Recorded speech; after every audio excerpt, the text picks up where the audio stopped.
into the lift. The buttons for the second and fifth floors were missing, and a brown liquid had dried over the remainder of the control panel. Using all of his detective skills to ascertain that it was either poo, rust, or Coca-Cola, he used the bottom of his t-shirt, Richie Sambora's face, to push the button. He had been in hundreds of identical lifts in his time, a seamless metal box installed by councils all over the country. It had no floor covering, no mirrors, and no protruding lights or fixtures. There was absolutely nothing for the underprivileged residents to destroy or steal from their own life-enriching piece of equipment, so they had settled for spray-painting obscenities all over the walls instead.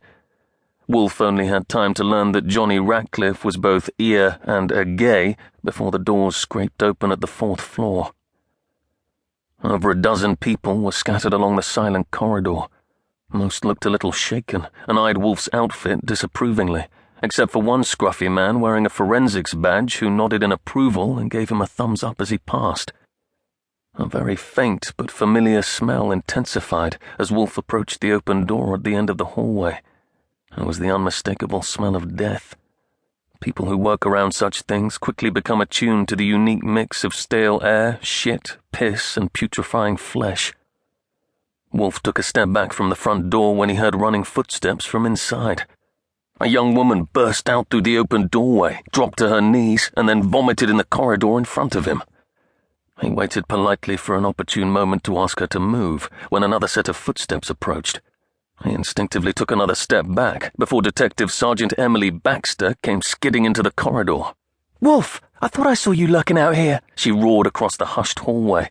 "Seriously, how cool is this?" She glanced down at the woman retching on the floor between them. "Could you puke somewhere else, please?" The woman sheepishly crawled out of their way. Baxter grabbed Wolf by the arm and excitedly led him into the apartment. Nearly a decade his junior, Baxter was almost as tall as him.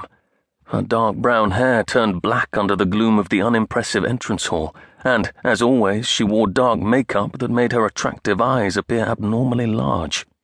Dressed in a fitted shirt and smart trousers, she looked him up and down with a mischievous grin. "No one told me it was Mufti Day."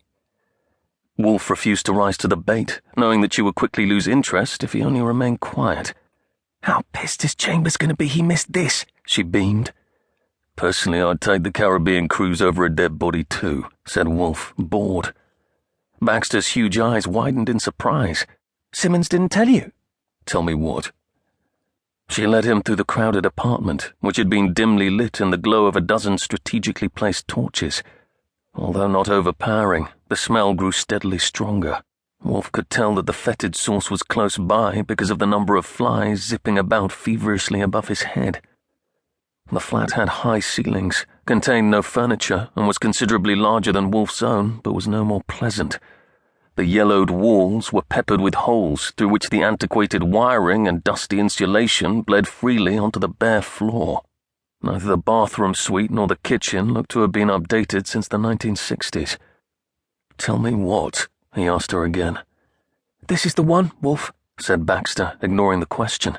"A once-in-a-career case." Wolf was distracted, mentally sizing up the second bedroom and wondering whether he was being overcharged for his poxy box of a flat across the road.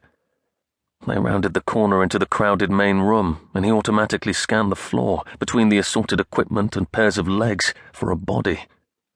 "Baxter!" She stopped and turned to him impatiently. "What didn't Simmons tell me?"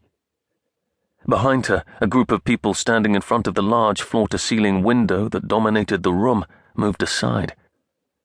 Before she could answer, Wolf had stumbled away, his eyes fixed on a point somewhere above them, the one light source that the police had not brought with them, a spotlight on a dark stage.